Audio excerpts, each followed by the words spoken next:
Assalamualaikum warahmatullahi ta'ala wabarakatuh. Alhamdulillahi rabbil alamin. Wassalatu wassalamu ala rasulina Muhammadin wa ala alihi wa sahbihi ajma'in. Rabbi syurah li sadri wa yassir li amri wa hlul uqadatan min lisani yafqahu qawli. Rabbi yassir wa la tu'assir wa tammim bil khair. Wa bika nasta'in wa la hawla wa la quwata illa billahil aliyyil azim. Alhamdulillah, tuan-tuan puan-puan dirahmati Allah Subhanahu wa taala. Kita berada dalam pengajian pengenalan kepada ilmu fiqh al-islami. Alhamdulillah, sekarang kita membincangkan tentang sambungan daripada yang semalam, iaitu tentang maqasid asy-syariah. Okey, bila sebut tentang maqasidus syariah, okey, pembahagian maqasid dia terbahagi kepada tiga. Kalau kita lihat dari segi mujtama' sosial, tiga, iaitu dari segi daruriyat yang kita bincangkan semalam, dan yang keduanya dipanggil sebagai al-hajiyat, dan yang ketiganya dipanggil sebagai tahsiniyat. Okey, tiga. Alhamdulillah tuan-tuan yang dirahmati Allah Subhanahu wa taala, kita sambung pada hari ini al-hajiyat. Al-hajiyat adalah kemaslahatan yang manusia perlu untuk memudahkan mereka supaya tidak susahkan mereka. Manusia perlukan benda tu. Apabila tidak adanya al-hajiyat, sistem kehidupan mereka tidak cacat, seperti mana daruriyat. Daruriyat sesuatu perkara yang sangat penting yang semua manusia perlukan. Kalau tidak ada dia, maka dunia akan rosak, sistem alam tidak teratur. Okey, tapi hajiyat tak sampai ke tahap itu.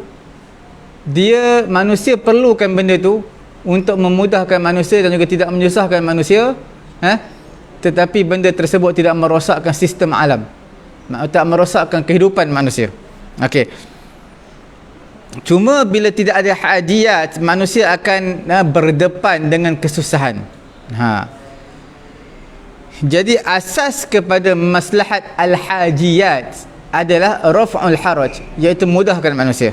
Okey, untuk mudahkan manusia mengangkat kesusahan. Contoh dalam bab ibadat, tuan-tuan lihat dalam bab ibadat, Allah Subhanahu wa taala mensyariatkan rukhsah ketika mana bertambahnya susah, bertambahnya sakit bagi orang yang sakit. Orang yang sakit, bila mana ada anggota badan yang tidak boleh dikenakan wudu, tidak boleh dikenakan air untuk berwudu, maka dia dibenarkan untuk tayamum, kerana bila seseorang itu berwudu dengan air akan menambahkan lagi kesakitan atau kemudaratan yang menimpa dirinya yang sedia ada. Okey, begitu juga safar, bermusafir. Bila bermusafir, perjalanan as-safaru qit'atun minal azab. Perjalanan adalah satu cebisan daripada azab. Mana payah nak buang air, payah. Okey, dalam perjalanan. Jadi dalam perjalanan ni susah, Allah Ta'ala beri rukhsah, boleh jamak, boleh qasar.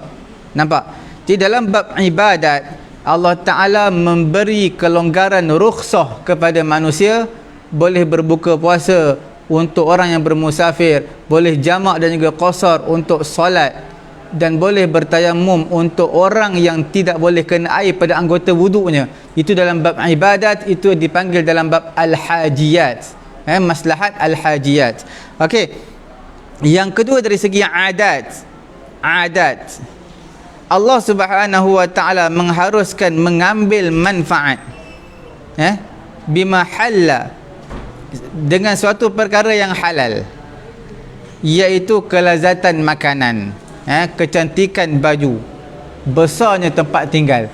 Jadi semua itu adalah keperluan. Rumah yang cantik dan selesa, besar, okey, itu dipanggil al-hajiyat. Manusia perlu. Adakah kalau tak ada rumah yang besar, rumah yang sebesar kotak akan memberi manusia akan memberi kerosakan kepada manusia? Tidak, cuma tak selesa. Okey, itu saja. Pakaian yang cantik itu adalah al-hajiyat. Pakaian, sebab pakaian ni kalau pakai, kita panggil baju compang-camping, bertutup juga. Baju yang lusuh tapi tak kena pada jiwa ataupun cita rasa manusia. Begitu juga kesedapan makanan. Manusia suka makan benda yang lazat, sedap. Jadi itu semua adalah perkara hajat, keperluan. Yang penting benda tersebut adalah benda yang halal. Okey, itu namanya adat, kebiasaan manusia setiap hari.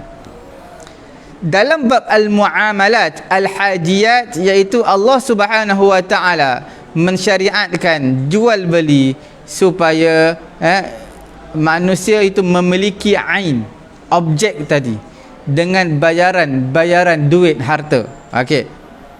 Adapun ijarah, sewaan untuk memiliki manfaat dengan imbalan harta, duit. Tuan-tuan, bila tuan-tuan beli satu pen, tuan-tuan beli pen, apa yang berlaku? Tuan-tuan akan dapat pen ni milik tuan-tuan, tuan-tuan kena bayar duit. Dalam bab sewaan, tuan-tuan sewa rumah, tuan-tuan tak dapat rumah tu bukan milik tuan-tuan, manfaat tempat tinggal rumah tu tuan-tuan akan dapat. Nampak tak? Ain dan juga ain dalam bab baik jual beli, manfaat dalam bab ijarah, sewaan. Okey. Jadi Allah Subhanahu wa taala membenarkan, mensyariatkan untuk berjual beli, untuk sewa menyewa.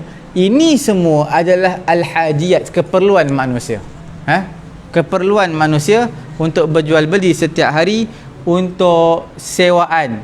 Sewa, kadang-kadang manusia tak mampu untuk membeli motor, maka dia terpaksa sewa motor.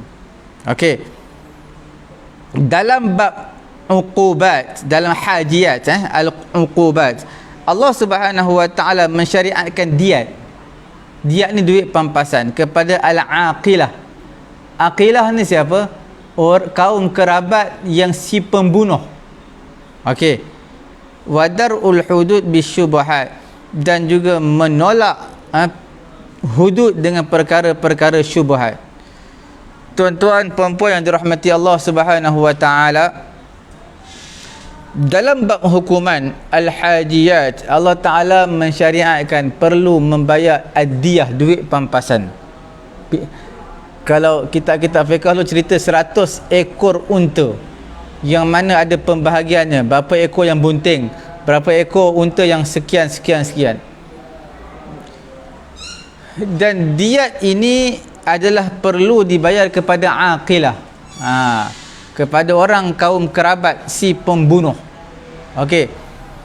Kemudian dalam bab al-uqubat, hukuman al-hajiyat, iaitu darul hudud bisyubhat, tolak perkara hudud ini. Hudud tak boleh dilaksanakan sekiranya di dalamnya ada unsur-unsur syubhat. Apa syubhat? Tak jelas kesamaran, maka hudud tak boleh dilaksanakan hudud, tidak kira potong tangan ataupun sebatan ataupun rejam, maka perlukan kepada yang bukti yang jelas. Sekiranya ada samar-samar yang tidak jelas, maka tidak boleh dilaksanakan hudud. Itu dalam bab hajiyat. Kemaslahatan al-masalih al-hajiyah, iaitu kemaslahatan hajiyat. Okey, tak sampailah martabatnya, levelnya seperti level daruriyat. Daruriyat ni satu perkara yang sangat penting. Tak ada dia, maka rosaklah kehidupan manusia. Okey. Bahkan sebenarnya al-hajiyat adalah untuk takhfif, meringankan bebanan manusia, memudahkan kehidupan manusia. Okey. Kemudian kita lihat yang ketiga, pembahagian yang ketiga dipanggil sebagai at-tahsiniyat. Okey. Tahsiniyat adalah al-masalih allati taqtadhiha al-muru'ah, iaitu maruah kita perlukan benda tu, maruah kita. Dan yang dimaksudkan dengan maruah ini apa dia? Al-akhdhu bimakarimil akhlaq. Dia bertingkah laku dengan akhlak yang mulia, dengan adat yang baik. Apabila tidak ada tahsiniyat, maka dia la yaqtallu nizam al-hayah kama fi daruriyat. Bila tidak ada tahsiniyat, dia sedikit pun tidak merosakkan kehidupan manusia mencacatkan sistem alam, dan juga tidak manusia itu mendapat kesusahan. Tetapi kehidupan manusia itu jadilah ia mustaqbahah, iaitu kehidupan yang dianggap tidak elok, yang dianggap jelek, huduh fi taqdiril uqala, pada pandangan sisi sudut, sisi pandang orang-orang yang ada berakal. Mereka lihat perkara ni kurang adab ataupun sopan. Jadi tahsiniyat ini adalah pada level yang ketiga. Contoh-contoh tahsiniyat kita lihat dalam bab ibadat. Allah Subhanahu wa taala mensyariatkan suci daripada najis, sama ada najis tersebut maknawi ataupun najis hissi. Okey, wa akhadha zina inda kulli masjid, dan hendaklah berhias di sisi setiap masjid. Okey, tahsiniyat ini adalah bermaksud sucikan diri daripada najis. Adakah wajib? Dia tak sampai tahap wajib, tetapi kita katakan kalaulah pada pakaian kita ada tai cicak je, satu je, sucikan itu perlu. Itu dipanggil bab tahsiniyat. Kalau tuan-tuan tak buang pun tak cicak tu, tak cicak kering je pun, tak buang pun tak apa, tak ada masalah. Tak dianggap sebagai rosaknya sistem alam, sistem dunia, tidak, kehidupan akan rosak, tidak. Okey, tapi bila kita nak semayang kena buang juga. Nampak tak? Okey, maknawi dari segi makna. Dari segi makna bukan sekadar suci daripada najis yang di luar, dalaman juga perlu suci. Okey. Kemudian mengambil perhiasan ketika inda kulli masjid, di sisi semua masjid. Masjid-masjid adalah perlu dihias dengan cantik, selagi mana tidak jatuh ke dalam bab min babit tabzir, dalam bab pembaziran. Mana bagi keselesaan kepada jemaah, adanya aircon, penghawa dingin, mukayyaf, adanya apa? Adanya kapet, adanya kipas, lampu, mikrofon, semua itu adalah perhiasan. Tapi kalau tak ada perkara tersebut, adakah dianggap rosak masjid? Tidak. Adakah dianggap kehidupan akan cacat? Tidak. Okey, itu dalam bab ibadat. Dia lebih memberi keselesaan. Perkara yang kedua dalam bab muamalat, dalam bab tahsiniyat, iaitu baiknya akhlak seorang penjual, dan bertoleransi dia dengan pembeli. Sebahagian daripada penjual, dia tidak bertingkah laku yang baik, sombong. Nak datang kedai silakan, tak nak datang sudah. Okey, tak bermesra dengan pelanggan, dengan customer. Jadi akhlaknya akhlak yang kurang memuaskan. Jadi itu adakah jual beli tak sah? Jual beli tetap sah. Jual beli tetap sah bila cukup syarat-syaratnya, rukun-rukunnya. Cuma dari segi akhlak penjual, okey, mana bermuamalat dia dengan seorang customer dia, bagaimana bertoleransi dia.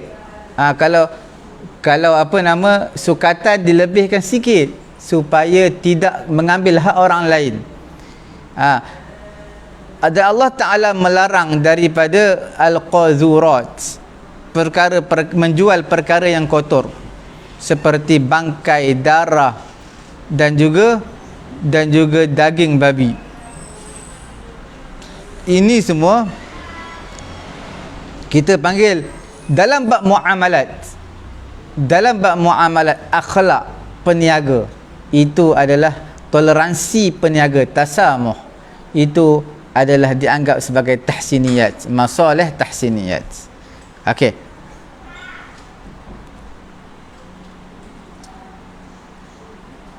Menjual benda yang bangkai daging babi, ini bagi saya tak masuk dalam tahsiniyat.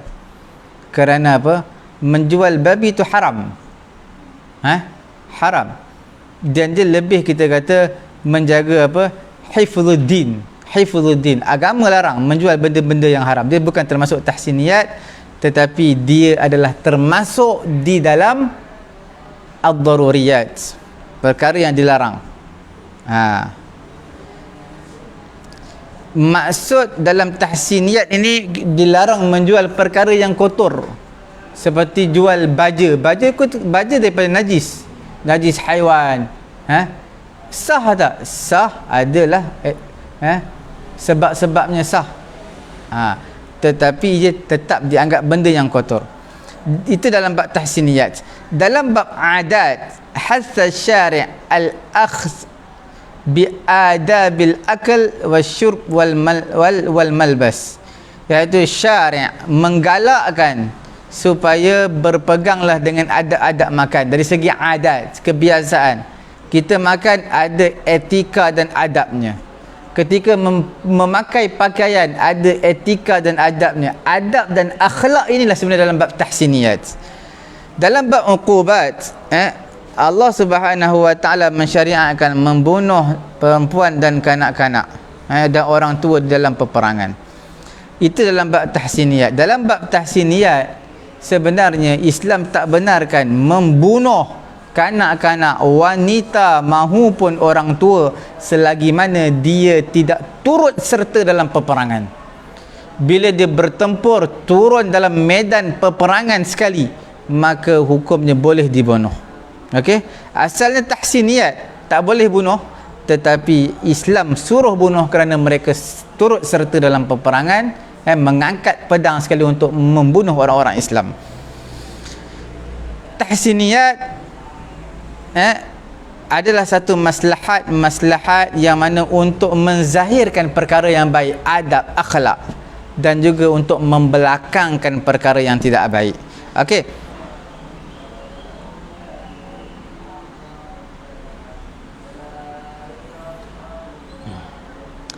telah sabitlah dengan panca indera, dengan penglihatan kita, maqasid, kehendak-kehendak syariat, dari kehendak-kehendak Allah, daripada apa yang Allah Ta'ala syariatkan, hukum hakam. La ta'adu hifdha wahidin min hadhihi al-masalih al-thalathah.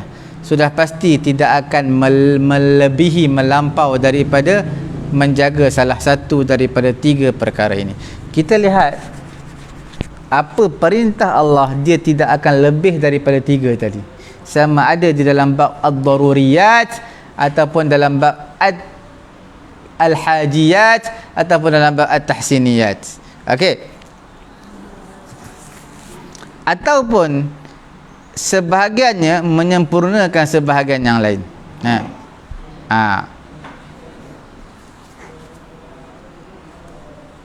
Iaitu ad-daruriyat menjadi sempurna ad-daruriyat dengan bantuan pertolongan daripada al-hajiyat. Okey, dan juga tahsiniyat. Manakala hajiyat pula akan menjadi sempurna ia dengan bantuan daripada tahsiniyat, saling bantu membantu, perlu memerlukan. Okey, kesimpulan dia apa? Bila sebut ad-daruriyat, suatu kemaslahatan agama dan dunia yang diperlukan. Okey, apabila tidak ada perkara tersebut di kehidupan dunia, habis dunia, bermaharaja lelalah kerosakan yang ada di permukaan bumi. Perkara yang kedua iaitu al-hajiyat, iaitu untuk mengangkat kesusahan manusia, memudahkan urusan manusia. Apabila tidak ada al-hajiyat, manusia akan berdepan dengan kesusahan. Tahsiniyat iaitu untuk marwah. Apabila tak ada perkara tersebut dalam kehidupan manusia, maka jadilah manusia itu dianggap kurang adab ataupun dari segi kesempurnaannya kurang. Alhamdulillah tuan-tuan puan-puan dirahmati Allah Subhanahu wa taala, kita lihat pembahagian maqasidu asy-syariah.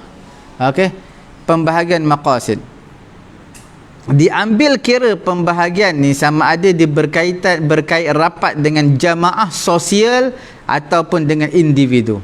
Okey, kemaslahatan ini kadang-kadang kembali kepada individu, kadang-kadang ia kembali kepada sosial kemasyarakatan. Okey, yang mana yang perlu, yang mana yang di maslahat yang mu'tabarah, yang diambil kira, ataupun maslahat yang diberi prioriti, keutamaan. Okey, sebab itu kita katakan maslahat ini dia ada dua jenis. Sama ada maslahat yang berbentuk am, umum, ataupun maslahat yang berbentuk maslahat juz'iyah yang khusus.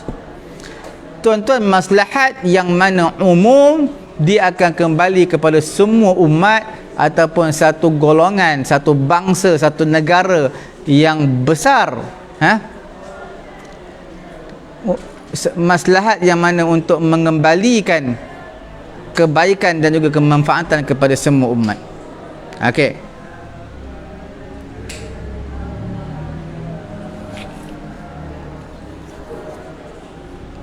Seumpama himayatul bilad minal adu, jaga negara daripada diserang oleh musuh. Itu semua adalah maslahat umum, am.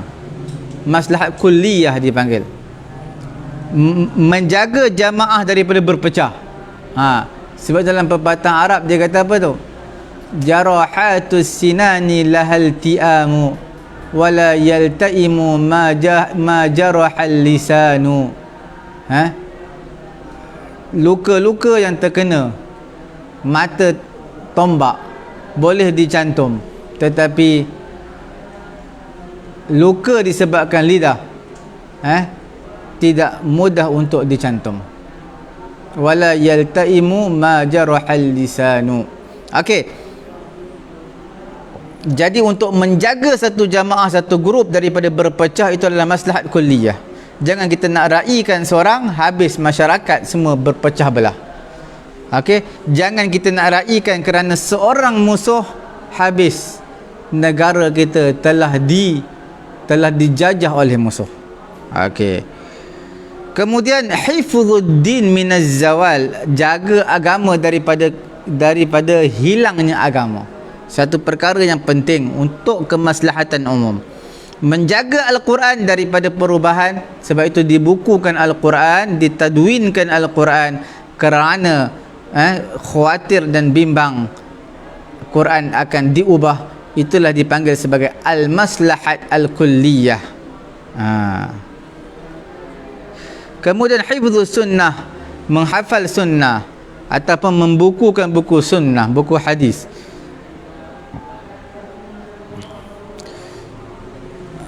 Menjaga hadis daripada hadis-hadis yang maudhu', hadis yang palsu,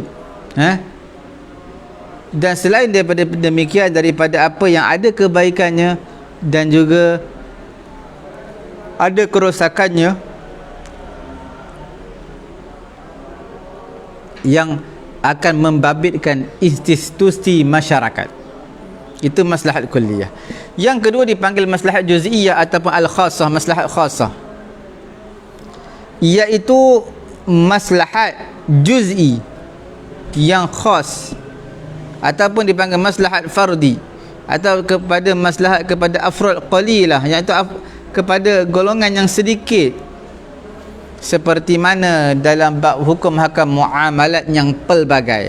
Okey, maslahat kulliyah dia adalah asas kepada pensyariatan, tidaklah maslahat fardi ataupun tidaklah pada maslahat yang khusus,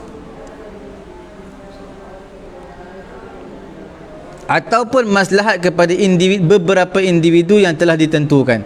Itu kita panggil yang spesifik, bukan maslahat kulliyah. Okey, ulama-ulama usul telah menjelaskan inna maslahatal ammah muqaddamatun ala maslahatil khassah, iaitu ketika mana berlaku at-ta'arud, kontradiksi antara dua kaedah. Okey, dua maslahat berlaku kontradiksi, sudah tentu maslahat yang am, yang kulliyah, maslahat yang umum itu didahulukan berbanding dengan maslahat yang khassah, maslahat personal. Okey, kerana ini Allah Subhanahu wa taala mensyariatkan hukuman qisas kepada si pembunuh untuk menjaga kehidupan jamaah, kehidupan masyarakat sosial. Okey, wajib membunuh jamaah. Satu jamaah dibunuh dengan sebab membunuh seseorang. Seperti mana berlaku pada Zulfarhan contoh. Tapi itu semua membabitkan keputusan mahkamah. Okey, semua itu berkait rapat dengan mahkamah. Asalnya siapa yang membunuh seseorang, maka semua yang terlibat dalam pembunuhan tersebut maka hendaklah dibunuh semula. Bukan satu orang, bukan dua orang, tapi semua yang terlibat maka dibunuh. Okey. Sebab apa begitu? Man'an min jara'imil qatli sadirah an ittifaq atau musyarakah, supaya tidak ada lagi kes jenayah buli ataupun jenayah pembunuhan daripada satu komplot yang jahat, iaitu satu grup cuba merancang untuk membunuh. Sebab itu dibunuh kesemuanya sebagai satu tegahan, satu langkah pencegahan daripada berlakunya jenayah pembunuhan. Okey, disyariatkan baqiyatul ahkamil hudud. Sama juga ada beberapa hukum-hukum hudud untuk menjaga roh jiwa manusia, harta manusia dan juga maruah manusia. Okey, sebab itu dikenakan hukuman hudud. Pada roh manusia, iaitu bunuh manusia sampai mati, kena hukuman qisas. Harta manusia, kamu curi harta manusia, cukup nisabnya sekian-sekian, dipotong pergelangan tangan kamu, dan kamu telah tidak menjaga maruah manusia, kamu tuduh dia berzina sedangkan dia tidak berzina, haddul qazaf, disebat 70 kali sebatan.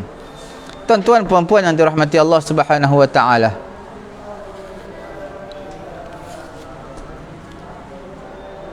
level ataupun tempat maqasid asy-syariah dalam pensyariatan Islam sudah pasti tanpa syak lagi, nas daripada Quran dan juga hadis adalah masdar, sumber asasi yang perlu manusia tahu dalam pensyariatan.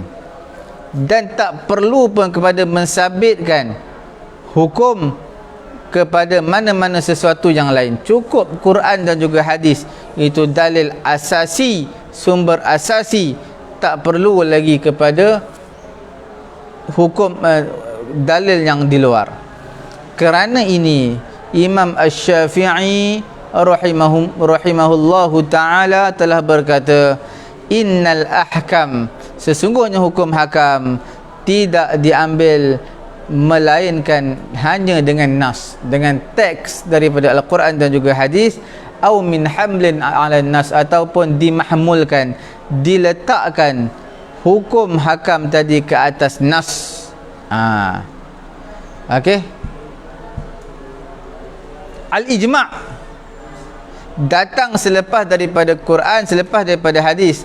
Cuma disyaratkan jadilah ijma' tersebut mustanidan, bersandar kepada nas Al-Quran dan juga hadis. Maka ijma' datang sebagai mentaukidkan, menegaskan, menekankan apa yang telah sabit daripada Quran dan juga hadis.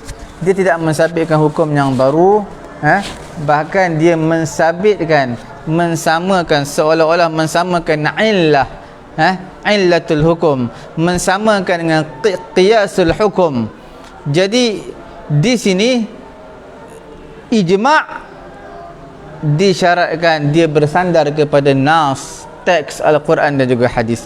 Ijma' ini datang muakkidan, mentaukidkan apa yang telah sabit dengan nas, tidak memberi hukum yang baru.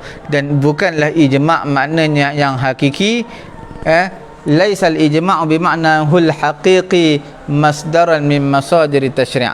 Dan dia juga ijma' adalah satu sumber hukum daripada hukum-hukum yang lain. Sebab itu kita katakan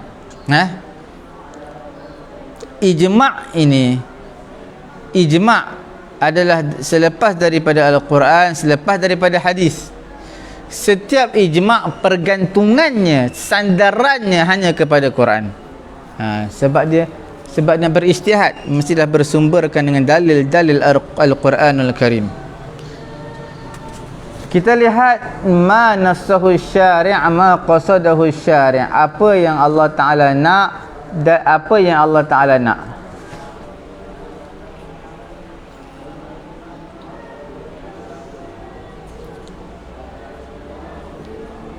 Al-ijtihad hasban nusus asy-syar'iyyah, berijtihad mengikut nas-nas syara'. Yang kedua, al-qadaya al-mansusu ala ahkamiha, hukum-hukum yang dinaskan ke atas hukumnya. Dan yang ketiga, al-ijtihad hasba maqasidis syariah, berijtihad mengikut kepada maqasid asy-syariah. Okey. Dan juga al-qadaya ghairun nusus ghairul mansus, dipanggil al-qadaya, kes-kes yang tidak dinaskan ala ahkamiha, ke atas hukum hakamnya. Okey. Satu, ijtihad tersebut ada dua. Okey, ada yang ijtihad mengikut kepada nas syara', satu lagi mengikut kepada maqasid syariah. Okey.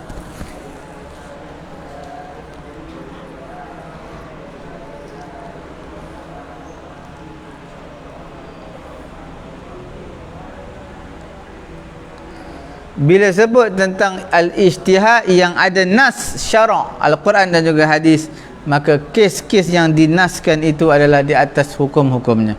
Berbeza dengan kes yang tidak dinaskan dalam Quran ke atas hukumnya, maka di situ ulama boleh untuk berijtihad.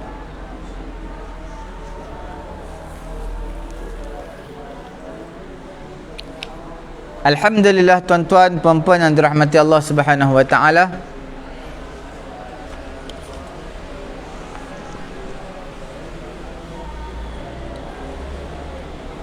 Kuatkan kipas sikit, nombor 2. Okey. Ulama-ulama usul, mereka dah membiasa gunakan perkataan ar-ra'i ke atas masdar daripada ke atas satu sumber daripada sumber-sumber pensyariatan selepas daripada Al-Quran dan juga hadis dan juga ijma'.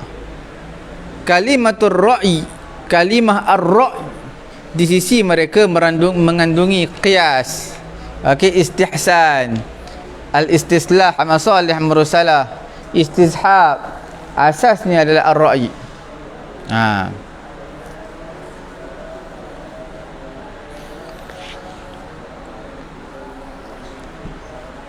Sebahagian di kalangan mereka berpendapat al-afdal adalah penggunaan maqasidus syariah, menggantikan ar-ra'i, kerana ra'i pada hakikatnya bukan sumber syariat, tidak sah jadilah ia sumber syariat Islamiyah.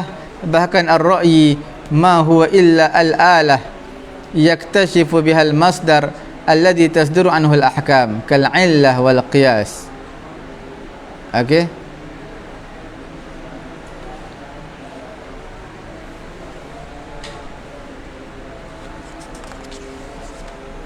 Tuan-tuan lihat di papan putih, kita nak cerita mengenai perkara ni.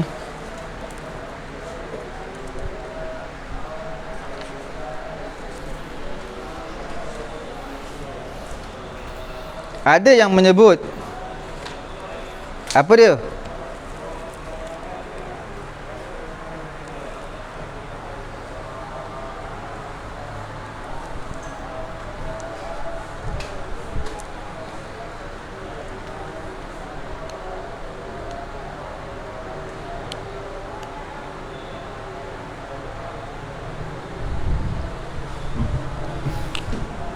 Ada sebahagian di kalangan ulama usul, mereka biasa menggunakan perkataan ar-ra'i. Apa itu ar-ra'i? Apa itu ar-ra'? Ulama-ulama usul biasa guna perkataan ni, ar-ra'i. Ar-ra'i dia adalah banyak di bawah dia qiyas, ar-ra'i. Lagi al-istislah ataupun al-masalih mursalah, al-istihsan, semua tu adalah ar-ra'i. Mana ar-ra'i ini adalah selain daripada al-Quran dan juga hadis dan juga ijma'. Masuk qiyas itu adalah asalnya hukum tersebut ar-ra'i. Ra'i ini pandangan, pendapat.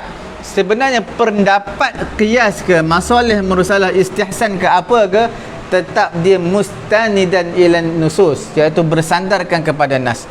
Bagaimana kita nak qiyas? Mesti kena tengok dulu hukum asal Al-Quran. Okey, sekarang ni sebahagian di kalangan ulama usul mereka kata gantikan ar-ra'yi, kita gantikan dengan maqasidus syariah. Maqasidus syariah. Okey.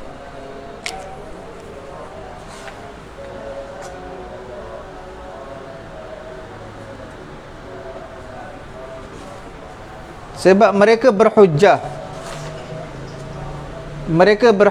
apa? Ar-ra'yi ini tidak sesuai untuk dijadikan dia sebagai masdar ataupun dijadikan sebagai sumber dalil. Yang dalilnya adalah al-maqasidus syariah. Ini dari segi term lah, ulama berbeza pendapat. Okey.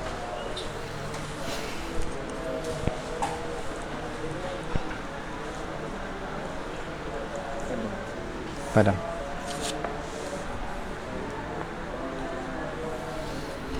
Kita lihat qiyas.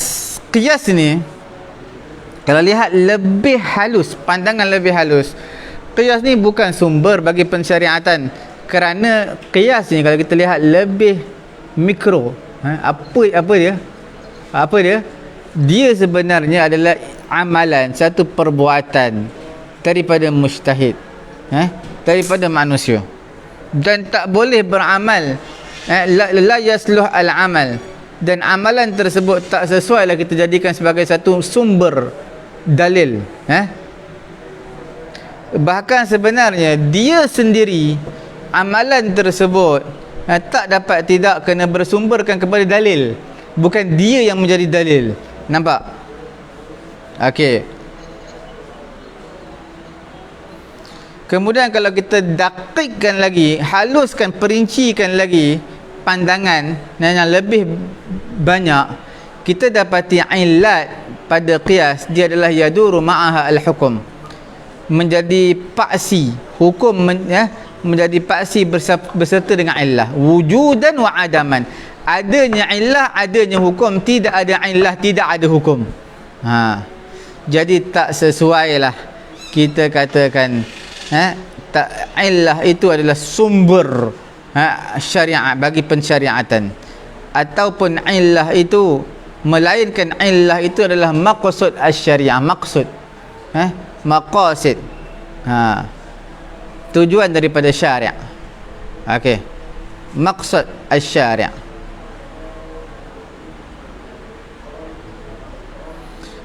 Berapa banyak kita lihat illah yang kadang-kadang illah menjadi sia-sia dan berlalu begitu saja kerana tidak bertepatan dengan maqasidus syariah. Okey.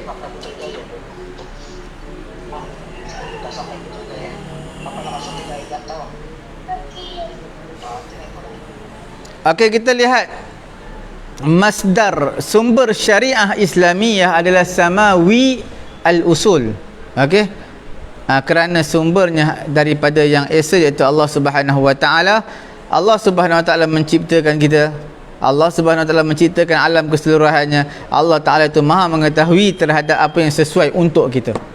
Allah Taala ciptakan kita, ciptakan dunia. Allah Taala lebih tahu apa yang sesuai untuk kita. Sebab itu Allah Taala kata, inil hukmu illa lillah, tidak ada hukum melainkan milik Allah Subhanahu Wa Taala, dalam suratul An'am ayat ke-57. Jadi agama Islam qad iktamala, sesungguhnya telah sempurna, hatta naktafi bin nusus, sehingga dikelilingi oleh nas-nas daripada Quran dan juga hadis. Okey. nas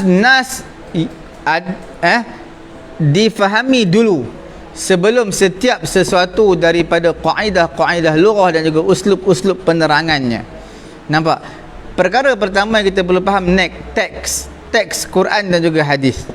Sebelum kita masuk lebih halus mengenai qawaid al-lughah al-arabiyah, formula dalam penggunaan bahasa Arab dan juga uslub bayan penerangannya. Okey, tuan boleh lihat di dalam kitab Fathi Ad-Darini, kita al-manahij al-usuliyah fil ijtihad bir ra'yi fi tashri' al-islamiyah. Okey, kita lihat apa dia.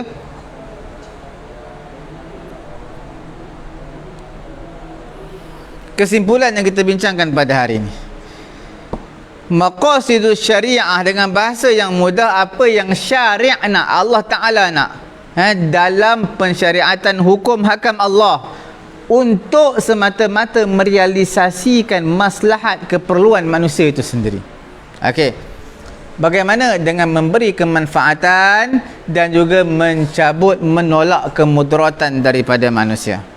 Perkara yang kedua, kesimpulan kita, iaitu tidak ada daripada satu hukum dalam syariat Islamiyah melainkan di dalam hukum tersebut syariat Islamiyah ada mengandungi keperluan hajat kepada manusia dan juga menolak keburukan daripada manusia. Dan kita telah bincangkan bahagikan al-maqasid mengikut kepada sosial, kemasyarakatan. Okey, dia terbahagi kepada 3, dipanggil al-daruriyat, al-hajiyat dan juga at-tahsiniyat.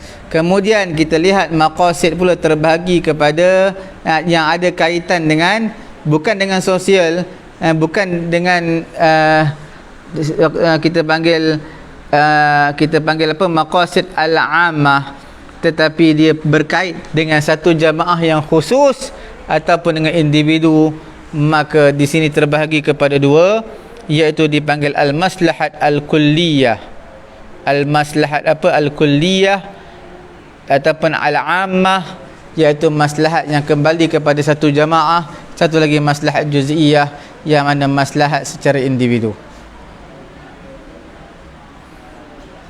Jadi kita lihat pembahagian maqasid itu diiktibar dari segi apa? Kalau diiktibar dari segi jamaah dan juga individu, maka dia ada maslahat kulliyah, maslahat ammah. Kalaulah maqasid diambil kira dari sudut athar, kesan-kesannya pada masyarakat, dia ada 3: ad-daruriyat, al-aql, ad-daruriyat, al-hajiyat dan juga at-tahsiniyat. Okey,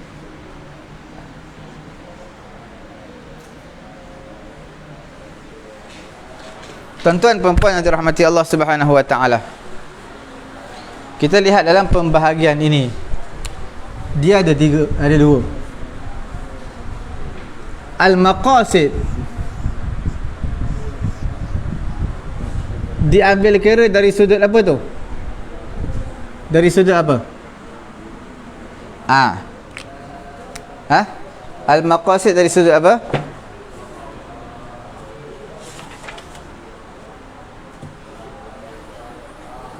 Asar, kesan-kesan pada jamaah. Okey, asar, kesan-kesan pada mujtama' sosial. Maka dia ada 3, iaitu dipanggil apa? Ad-daruriyat, okey, al-hajiyat, dan yang ketiganya adalah at-tahsiniyat.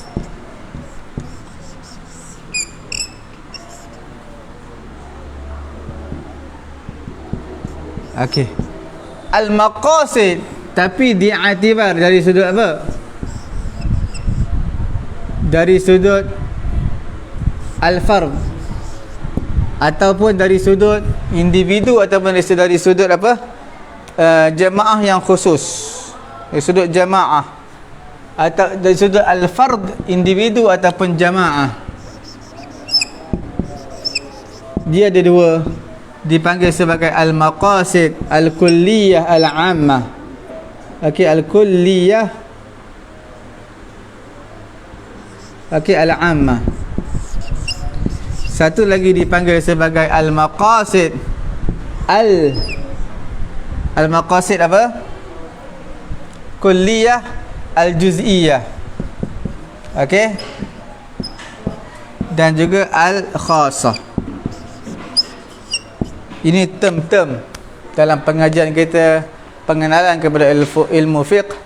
InsyaAllah kita masuk lebih lanjut selepas ini dalam bab yang baru dipanggil sebagai al-khassa'is, keistimewaan umum bagi syariat Islamiyah. Tuan-tuan puan-puan yang dirahmati Allah Subhanahu wa taala, syariat Islamiyah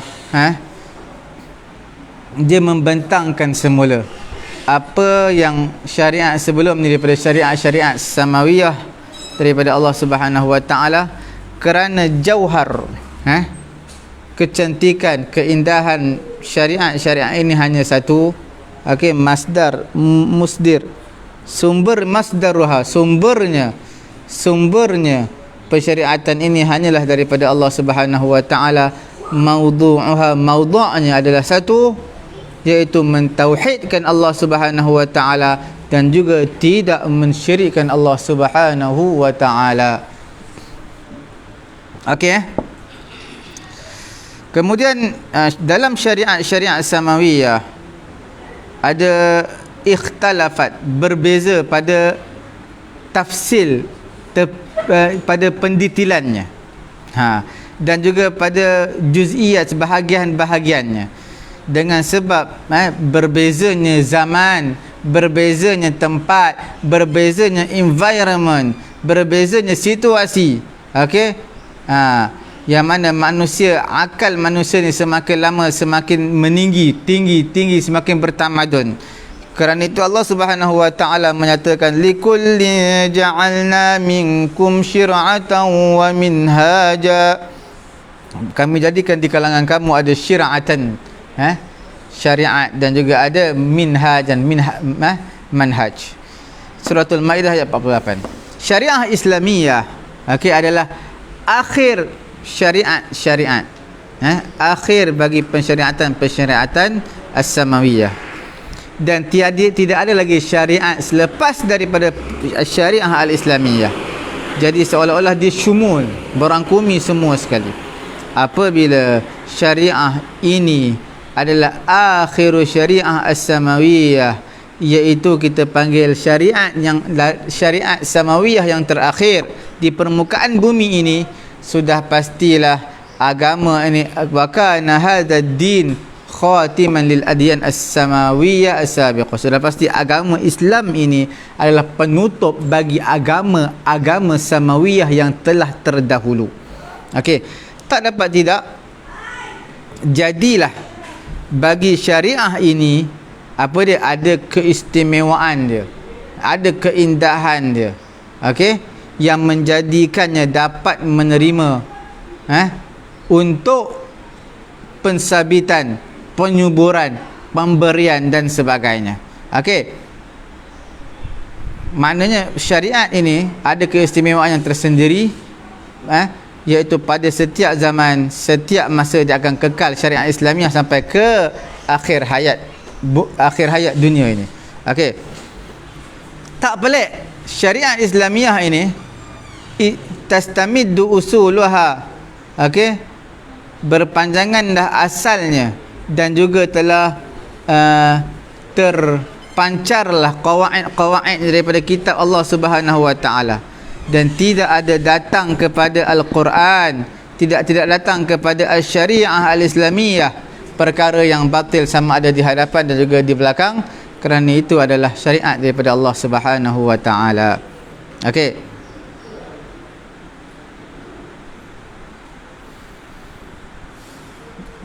kita ringkaskan khasais, keistimewaan umum untuk syariat Islamiyah terbahagi kepada dua, iaitu dipanggil sebagai al-khasais ar-ra'isiyah dan juga al-khasais al-far'iyah. Okey,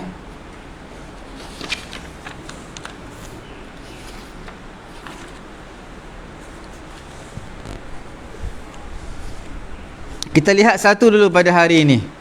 Apakah itu? Apakah dia asy-syari'ah asy-syari'ah ar-ra'isiyah? Lepas kita bincang asy-syari'ah ar-ra'isiyah, barulah kita masuk kepada syariah al-far'iyah. Okey. Cuma dia panjang. Sekarang kita masuk dulu, kita sebut dulu pendahuluan. Bila sebut tentang keistimewaan yang utama, sebahagian di kalangan ulama menyebut beberapa keistimewaan untuk secara bagi keumuman syariah Islamiyah.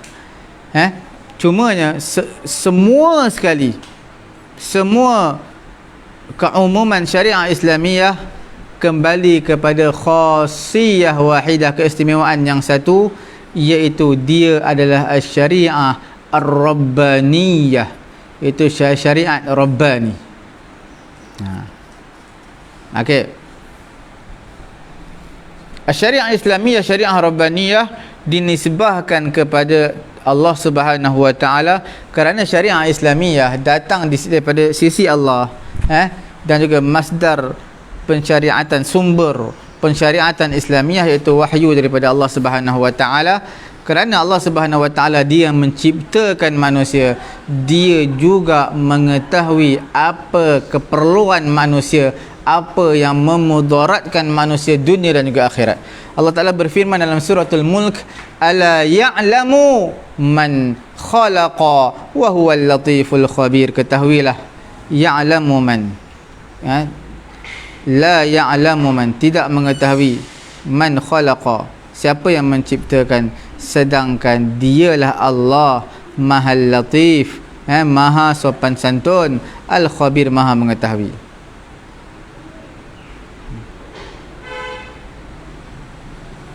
Okey. Kemudian syariah Islamiyah adalah syariah ilahiyah, yang mana Allah Ta'ala wujudkan dunia ini, alam ni, sistem dunia ini. Sebab itu setiap juzuk daripada alam ini, dunia ini, hakikat sebenar dunia ini, kita lihat matahari yang berputar, beredar pada orbitnya, bumi yang berpusing, berputar pada orbitnya, bintang-bintang, planet-planet yang berjalan di atas orbitnya. Okey. Di mana kalaulah andai kata planet ataupun matahari ini melencong sedikit daripada jalan, daripada orbitnya, apa yang berlaku? Pasti rosak habis dunia ini, alam ini. Okey, seperti itu juga dinisbahkan dengan dinisbahkan syariat Islamiyah, syariat ini, apa dia, kalaulah terkeluar kehidupan ini daripada syariat landasan yang Allah Ta'ala telah bentangkan, berikan kepada kita, tak ikut landasan syariah ini, kehidupan kita akan bergoncang, akan rosak. Okey, sebab itu Allah Subhanahu wa taala bagi tahu dalam suratul A'raf ayat 48, inna rabbakumallahu alladhi khalaqas samawati wal arda fi sittati ayyam thumma istawa 'alal 'arsy يغشي الليل النهار يطلبه حثيثا والشمس والقمر والنجوم مسخرات بأمره ألا له الخلق والأمر تبارك الله رب العالمين. Apa dia? Allah Ta'ala terangkan, dialah yang pencipta alam ni keseluruhannya, pencipta manusia. Manusia adalah satu bahagian, satu juzuk daripada alam ni. Alam ni banyak lagi, matahari, bintang lebih besar jauh berbanding manusia. Bagaimana manusia yang kecil boleh keluar daripada alam yang luas ini? Okey. Kemudian kita lihat al-qanun al-wad'i. Tadi syariah Islamiyah, qanun wad'i adalah daripada manusia. Sumbernya adalah akal manusia. Jadi manusia ini sekalipun ilmunya lebih tinggi, kemajuan teknologi lebih hebat, okey, tetapi mereka tidak mengetahui hakikat diri mereka sendiri, hakikat diri kemanusiaan. Apa yang bertepatan dengan fitrah, yang mana Allah Ta'ala telah memberi fitrah ini kepada manusia. Mereka tak tahu, ilmu mereka tak sampai ke tahap itu. Jadi sumber mereka bukan wahyu, bukan wahyu, tetapi sumber mereka dalam al-qanun al-wad'i adalah akal bashari, manusia. Okey. Sebab itu akal manusia ni boleh terkesan dengan faktor yang pelbagai. Kadang-kadang dia kata tengok-tengok, benda ni ada kemudaratan, tukar jadi B pula. Okey. Manusia ini yang meletakkan undang-undang pensyariatan wa tasyri'at mahma yakunu daqiqan. Manusia yang meletakkan qanun, undang-undang al-wad'i, dia hanya sentiasa tunduk kepada dua faktor yang utama. Pertama, manusia akan membuat undang-undang kerana mereka patuh dan tunduk kepada environment sekeliling mereka, keadaan, tabiat sekeliling mereka, yang mana mereka boleh letakkan satu undang-undang. Okey. Dan juga wal khalfiyah al-ilmiyah as-saqaiyah lil musyri' nafsu. Okey, dan juga satu kita panggil latar belakang ilmu, khalfiyah al-ilmiyah. Ini yang menuntut apa yang sampai kepadanya akal. Inilah akal akan sampai kepada perkara tersebut, akan meletakkan satu undang-undang untuk keseluruhan manusia. Okey. Sebab itu kita katakan tasyri'at al-bashariyah, pensyariatan manusia, berbeza dari satu tempat ke satu tempat. Wa innaha muta'arridah daiman ila amaliyati tatwir. Dan undang-undang manusia ni berbeza satu tempat, satu negara dengan satu negara lain, satu tempat dengan tempat yang lain, dan dia sentiasa terdedah kepada perkembangan ilmu. Semakin teknologi semakin moden, maka undang-undang juga semakin sudah berubah, perubahan demi perubahan yang kita nak lihat. Okey. Maka kerana itulah tasyri'at manusia, kita panggil undang-undang yang manusia buat, qasirah, agak terbatas dan tidak syumul kepada seluruh manusia sampai hari kiamat. Okey, hanya terbatas kepada sebuah negara, sebuah negeri. Terhasillah kita syariat Islamiyah Rabbaniyah, sumbernya daripada Allah, akan terhasil beberapa athar, kesan. Yang paling penting yang kita lihat bila sebut tentang syariat Islamiyah, tak sama dengan undang-undang manusia, kerana orang-orang beriman mereka lihat kepada hukum hakam pensyariatan dengan penglihatan ihtiram, satu kehormatan. Allah Ta'ala punya ni. Yang keduanya, melaksanakan hukum hakam syarak daripada hati, suka, daripada hati, min wa'yin dakhili. Okey. Dan yang ketiganya, bila sebut tentang syariah, dia adalah terpelihara daripada berlaku kontradiksi di antara satu sama lain. Dan juga syariah al-Islamiyah, dia bebas daripada tunduk kepada hawa nafsu ataupun kepada environment persekitaran. InsyaAllah tuan-tuan puan-puan dirahmati Allah, kita akan hurai satu persatu apa itu manusia yang melihat kepada hukum hakam syariat ini dengan penglihatan yang hebat. Apakah dia melaksanakan hukum hakam syariat dengan daripada hati? Apakah terpeliharanya syariat Islamiyah daripada berlakunya kontradiksi di antara satu sama lain? Ini semua insya-Allah kita akan huraikan satu persatu. Cukup sekadar ini tuan-tuan puan-puan dirahmati Allah. Jangan lupa tekan butang share, sama-sama memanfaatkan pengajian kita, iaitu pengenalan dalam ilmu fiqh. Tekan butang share, sama-sama memanfaatkan pengajian kita pada pagi yang mulia ini. Jangan lupa yang terlepas mengikuti siaran langsung kita, boleh terus layari page Facebook kami Pusat Tahfiz At-Taqwa, layari YouTube kami Pusat Ilmu At-Taqwa. Insya-Allah admin ada sediakan playlist di sana. Cukup sekadar itu. Subhanallahumma wa bihamdihi, subhanakallahumma wa bihamdika, asyhadu an la ilaha illa anta, astaghfiruka wa atubu ilaik.